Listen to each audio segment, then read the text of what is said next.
Donovan, there's been so much conversation throughout camp the preseason about the changes you guys are making stylistically. How do you feel about those, and what do you hope you can become offensively?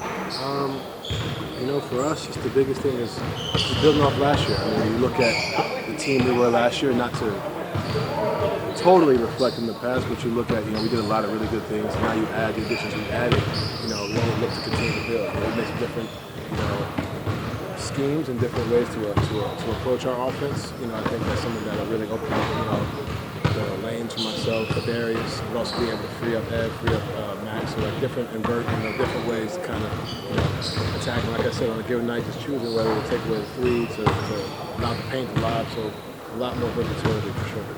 There's been a lot of praise heaped on Evan Mobley. What do you expect from him in year 3 and beyond? Yeah, in his career, I believe he's going to be one of the best players in this game. As the time goes on, he's continuously showing it. For somebody that's in his third year, to have the expectation that's put on him is not the easiest, and he's seeming to just go out there and kill it. You know what I'm saying? So for him, just continue to be a dominant force defensively like he was. Obviously we all thought he should win Defensive Player of the Year. Offensively, continuing to improve in different aspects, where it's getting stronger, it's finishing in the paint. Obviously, three ball, continuously getting that developed. But for us right now, just continue to be that solid group, like that guy offensively. Be able to hit on screens. We want to play 5 out. He's able to do that, but also being able to kind of stay in the paint, protect us in the backside. Also get to his half roll, playing at his spots as well. So there's so many different things that he's capable of doing, that he's been doing, and continuing to get built. What do you hope he learns or takes from his first playoff experience? The first thing I told him was, don't. And this would have been the same thing if we had won the series. Take your experiences, take it from game to game, but don't harp on it too much. I think that's the one thing I learned from my first playoff experience. And we beat OKC in my first playoff series. Don't, it happened. Learn your lessons, but don't sit here and think that, you made it, or in this case, obviously it didn't go the way we wanted. It's, continue to build off. He's not that type of person, but, it's definitely something I want to keep in his ear, continue to build, and I think, to have the series go the way it went for all of us, I think it's only going to help his trajectory as a player. Not to say that he needed any more extra motivation, but I think it's something that he will continuously use on a day-to-day basis. As a ball handler, how much easier is it when you have someone streaking around the half court like Max, and when you have someone like, obviously, George just waiting out there 40%? It opens up.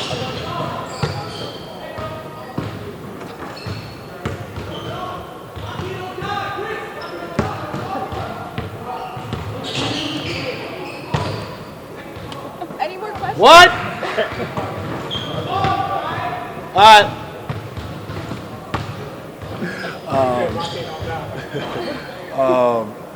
No, I think the biggest thing with Max, is just being able to.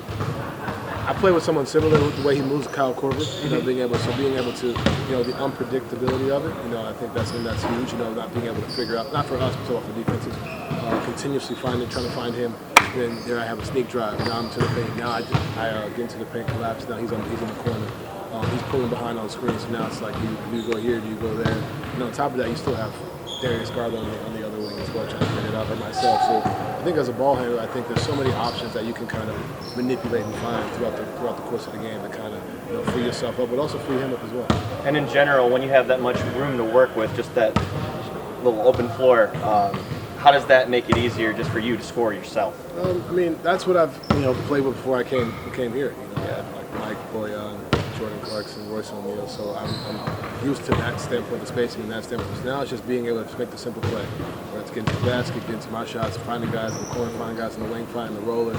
Just kind of getting back to that, making the game easy for myself. And unrelated to that, how do you feel like you can build off a year of experience with DG? Obviously, you're talking. Yeah, I was talking about this at media day. I think there's a lot of things. You look at, I can sit here and tell you what I like to do on the basketball floor. I like to come off pin down on the right side. I can tell you that over and over again. Those are easy things, but over the course of time, you have to kind of go through those on a night-to-night basis. You have to go through those in high-intensity situations. I have to realize, okay, Don's a little tired. DJ's like, all right, cool, I can get here, or Don needs to get to the corner. Having those conversations, because it's easy for me to tell you right now, face-to-face, without going through any adversity or going through anything, and also going through success as well. So when you go through a year of trials and tribulations, just going through it together, your relationship on the floor continues to build, and I'm excited. You know, he's a guy that, like I said, for myself to come in, what was it, 2 weeks before camp last year, 2 weeks before camp, and then to just go out there and win 50 games, that's not an easy feat, you know, to help win 50 games. So now it's like, okay, cool, we know what we can do. We know we can continue to get better, how we make the most our backcourt, but also continuing to make the best with the group as well. George shared with me the other day that Evan's defensive game reminds him a lot of Rudy. Do you see those similarities as well? 100%. You know, able to protect the rim. It's kind of funny. You know, you look at the approach. You know, you get beat. You know, and you're trying to get back in front, but sometimes it's encouraged to just let Ev go get it, go get Ev's man. You know, the way our defensive system works. It's kind of the same at Rudy. Obviously, Rudy's 3 times defensive player of the year. I think Ev can definitely get to that point. You know, obviously, I think he's a guy that just covers up a lot of mistakes. You know, and on top of that, he has Jared Allen there as well. So it creates havoc down there. You know what I mean? I think for Evan, just continuing to build into that. For him to make first team all defense in his second year in the league, that just shows the defensive prowess that he has and could potentially continue to be one of the greatest defensive players or rim protectors that play this game. And I'm sure you saw the block Wembanyama had on Wiggins the other day, and you go up against something like that against Evan in practice. Yeah. How do you guys get past just like someone who can defend like that in space? That big? You try to. I mean, the easy answer is to try to put your body on them, but they have the length. You know, so for guys like myself, you got to just find ways. I mean, there's not many, so like there's no real answer. Sometimes you just got to make a tough shot. You know, I think it was Kuminga who hit the tough baseline fadeaway over and shoot a high from there. Sometimes that's just what it's going to have to be. And with Evan, that's what he does to guys. Hits some ultimate shots. That's what I saw with Rudy in Utah. Guys not wanting to get into the paint. So I think that's something that sometimes you guys got to make tough shots against those guys. And if they do, you tip your hat. We have great players in this league who can continuously make the tough shots over and over again. But on a night-to-night basis, that's not easy, especially when you got Ev down there in JA as well. David's just talked about taking more of a leadership role and taking ownership of the team. What have you seen from that standpoint from last year to this year with him? Well, I think, after your, first playoff experience, you look at his career in the NBA, he comes in, they don't win many games, his first few years, the coaching changed, then he gets JB, then he wins all, he gets to be an all-star. Like, you look at the progression of just Darius Garland, person himself, like, he's continued to improve every year of his career.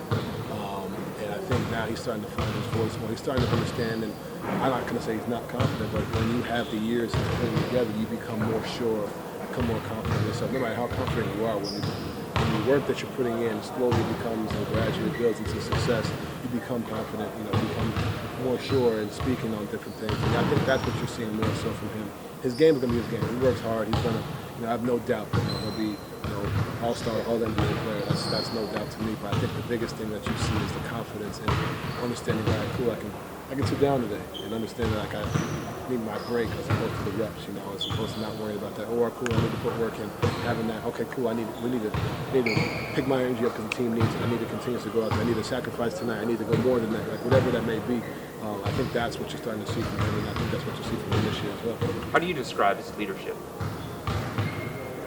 In different facets, I think his energy, like what you just saw over here, like that is him on a daily basis. Continuously having that positive energy. And I think being a leader, I think we hear leadership and we think real serious all the time. I think his is more, I don't want to call it goofy as it's I want to call it like playful, joyful. And he brings that to the game. Brings that to our practices, brings that to our locker room, and while also maintaining the work that he puts in as well.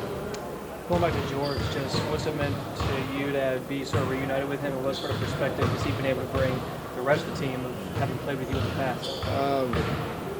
With G, man, it's for me. With me and him, it's real easy flowing.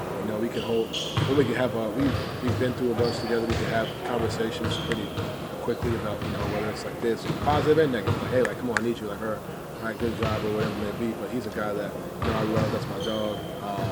It's great to have him back here, and I think it makes it, when we're playing, it makes it easier having a guy that's been with me for 3 years, and kind of saw the progression of myself, and also himself, obviously seeing the progression that he's made, so that's definitely, always good to be able to play with, guys that you've been with, and guys you create a friendship with as well. But for the group, man, he's a voice.